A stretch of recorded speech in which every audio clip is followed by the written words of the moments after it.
Good morning from the Sierra Nevada Bighorn Sheep Foundation. I'm Ginnie Chadwick, your presenter, and Jara Fogg will be answering your questions via Q&A, as well as Ryan Brock from the Wild Sheep Foundation. We want to introduce you to the rarest bighorn in North America, the Sierra Nevada Bighorn sheep. As future conservationists, you may be an advocate for or select a career in saving plants, animals, and watersheds. The Sierra Nevada Bighorn Sheep Foundation provides DNA research, backcountry data collection, advocacy, such as moving domestic sheep grazing allotments, and outreach to schools and public organizations. There are 5 kinds of mountain sheep in North America, 2 kinds of thin-horned sheep, the Dall sheep and the stone sheep, which live mostly in Canada and Alaska. There are 3 kinds of bighorn sheep that live mostly in the lower 48 states and parts of Canada and Mexico. There's the Rocky Mountain bighorn sheep, the desert bighorn sheep, and the focus of today's presentation, the Sierra Nevada bighorn sheep. Bighorn sheep are distributed mostly in the western part of North America, with Rocky Mountain sheep in the northern states and on up into Canada, with desert bighorn in the lower states and down into Mexico. And in the teeny tiny yellow dot over here is the habitat of the Sierra Nevada bighorn sheep. So here's a little geography lesson about Sierra Nevada bighorn sheep. Highway 395 goes all along the eastern Sierra Mountains on up into Nevada and to Reno. If you go south, you will go to Los Angeles. In the middle is the town of Bishop, and it is the center of the Sierra Nevada Bighorn Sheep Range. You can see from this inset that it's along the eastern border of California. The gray area on the map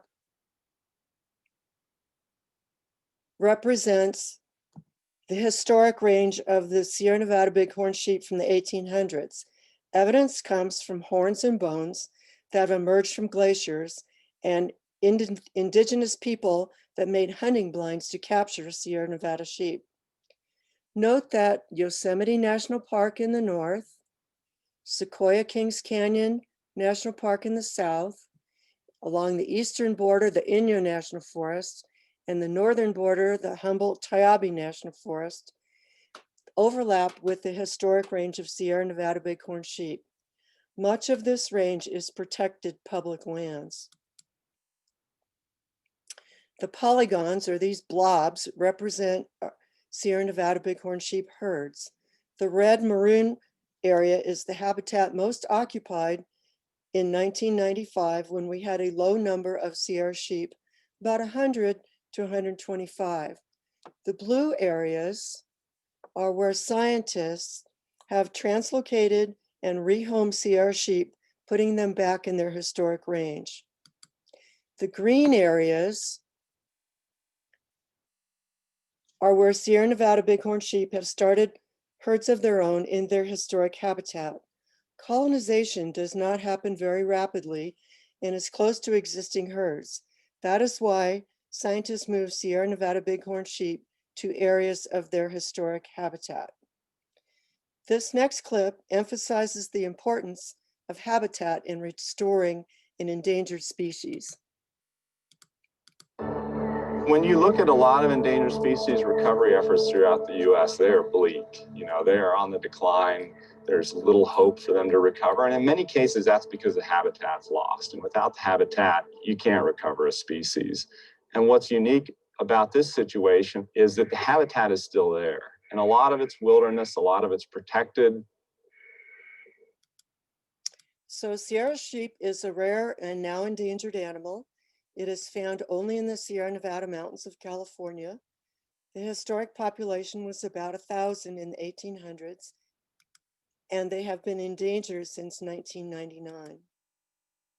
Here's a clip from the 2015 reintroduction of Sierra Nevada bighorn sheep to Yosemite National Park. For over 100 years, Sierra Nevada sheep had been extinct in Yosemite. Look for the ruggedness of the animals and the terrain they inhabit.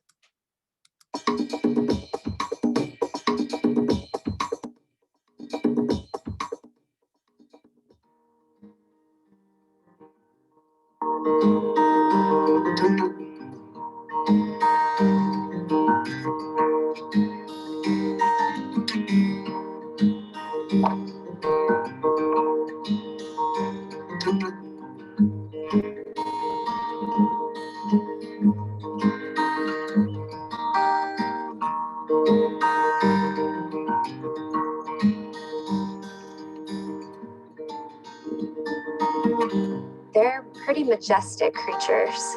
And when you can watch them in their native habitat and their ability to move through that terrain is impressive.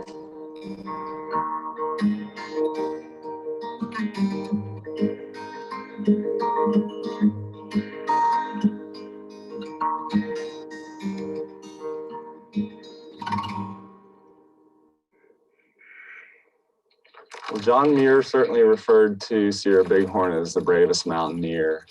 And I think that's an apt description of bighorn, because if you've ever seen the kind of terrain that they're able to move in, and they move in it with such comfort and agility.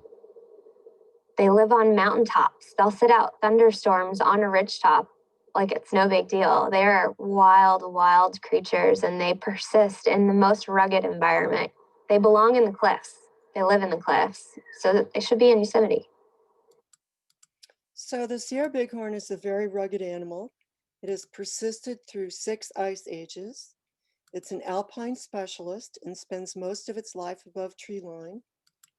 It needs terrain and steep, rocky slopes to escape predators such as mountain lions. It has keen eyesight that is better than humans with binoculars.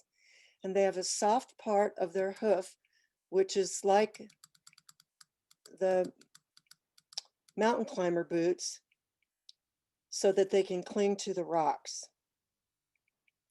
So why did Sierra Nevada bighorn sheep decline? Millions of domestic sheep grazed in the Sierra Nevada. While domestic sheep are not sick, they carry a pneumonia pathogen that is deadly to all bighorn. Anytime bighorn are penned with domestic sheep, 100% of the bighorn die. Sheep pneumonia is as contagious in bighorn as COVID is in humans today. Sierra Nevada bighorn sheep were market hunted to feed miners and other settlers. They were on the menu of the mining town of Bodie. Bodie is now a ghost town in a state park near Mono Lake. By 1914, the year John Muir died, there were no bighorn sheep in all of Yosemite. So here's the clip showing how many millions of domestic sheep were grazed in the Sierra. These domestic sheep carry the pneumonia that is fatal to all bighorn. Well, with the arrival of Western settlers, domestic sheep came along with them, and domestic sheep carry diseases that can decimate bighorn populations. Bighorn sheep have no immunity to these pathogens. When they're exposed to it, you can lose entire herds. You know, there were probably millions of domestic sheep grazed throughout the Sierras starting in the late 1800s. By 1995, there were only about 100 bighorn sheep left in the Sierra. And Sierra Nevada bighorn sheep are a unique subspecies of bighorn sheep. They're the rarest mountain sheep in North America.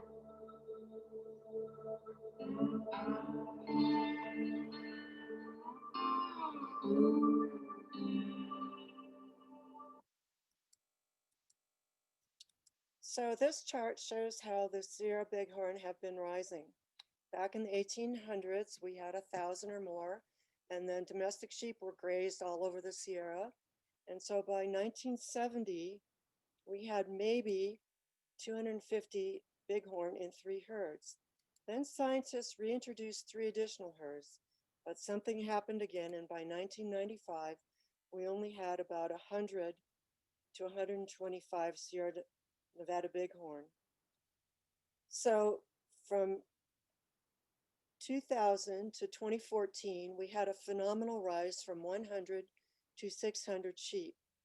And although this chart only goes to 2014, we've had a couple of tough winters where bighorn were lost to predators, avalanche, and starvation.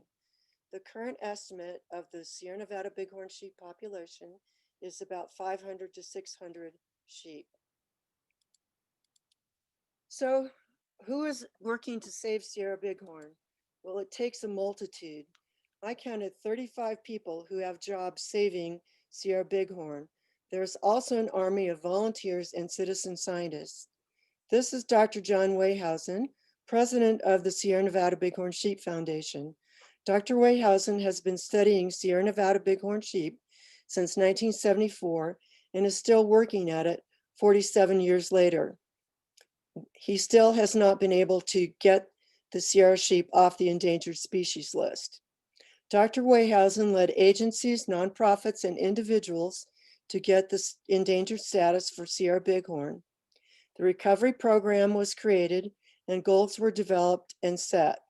So the delisting criteria to get the Sierra bighorn off the endangered list is they have to maintain 12 or more herd units. There have to be 305 ewes. Risks have to be minimized, such as disease from domestic sheep, predation from mountain lions, genetic diversity, habitat preservation, and lamb survival. So once that is achieved, the sheep have to maintain that for 7 years with no human intervention in order to start the delisting process. The California Department of Fish and Wildlife is the lead agency in the recovery program. Here are some key people from California Department of Fish and Wildlife, all of whom who do backcountry research. This is Kathleen Anderson. She's the Global Information Systems Analyst, and she's in charge of all the callers and frequencies. And she looks on her computer from the GPS callers and maps where the sheep are. This is Tom Stevenson. Dr. Stevenson is the program leader for the entire recovery team. Here he's checking Sierra Nevada bighorn sheep with ultrasound for body fat to determine their health status and the ewes to see if they're pregnant. This is one of the 6 scientific aids. They are the heart of backcountry research. They spot and count bighorn sheep and check for lamb survival. When a caller gives a mortality signal, they have to find the animal and perform a field necropsy. That's like a human autopsy, and it determines the cause of death. They must also maintain computer databases and publish scientific paper. In the summer, the scientific aides backpack for weeks to spot bighorn sheep and count them, and carry extremely heavy packs that include spotting scopes, tripods, binoculars, radios, and antenna. One winter, a team of scientific aides skied into Yosemite to look for Sierra Nevada bighorn sheep.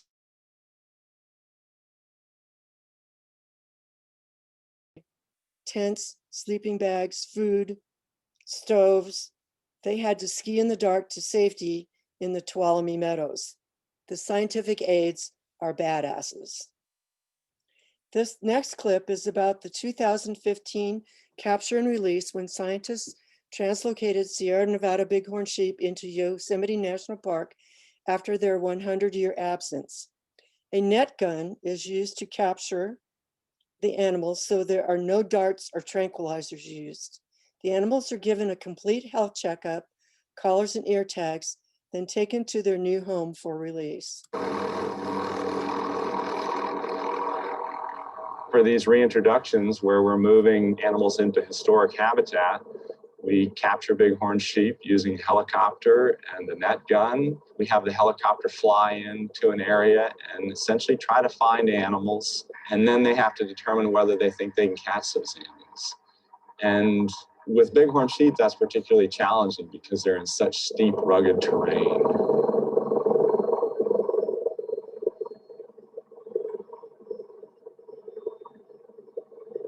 They pursue a group of sheep and wait until they have a safe shot in safe terrain. And from the helicopter, they deploy a net from a net gun, which captures a bighorn sheep. And the helicopter is able to immediately lower down right over the animal. One of the crew members jumps out on the animal. They put a blindfold and hobbles on the animal and then put them in a transport bag where the sheep are flown into a base camp for processing. The recovery effort has only been able to be successful by this huge collaborative effort with the National Park Service at Yosemite and Sequoia and Kings Canyon National Parks, Inyo National Forest, Humboldt-Tuolumne National Forest, U.S. Fish and Wildlife Service, my department, California Department of Fish and Wildlife. I think everybody believes in this project. The Yosemite Conservancy, the Sierra Nevada Bighorn Sheep Foundation, and the National Wild Sheep Foundation have all supported this project.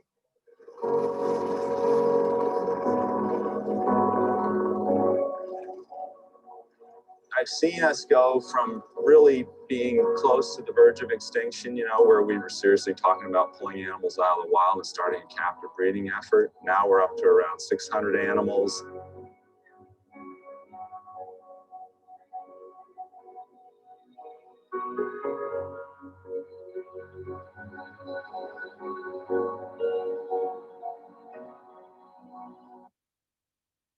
There he goes, off into Yosemite.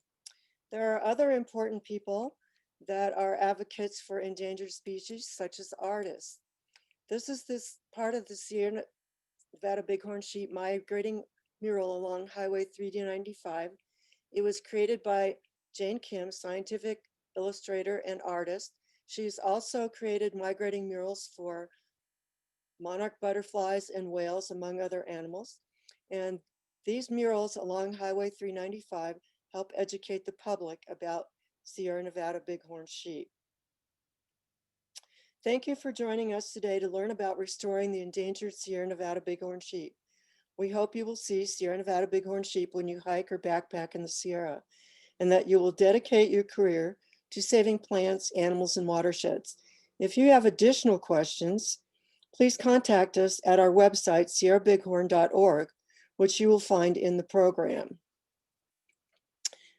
Thank you, and enjoy the rest of your day with the Wild Sheep Foundation.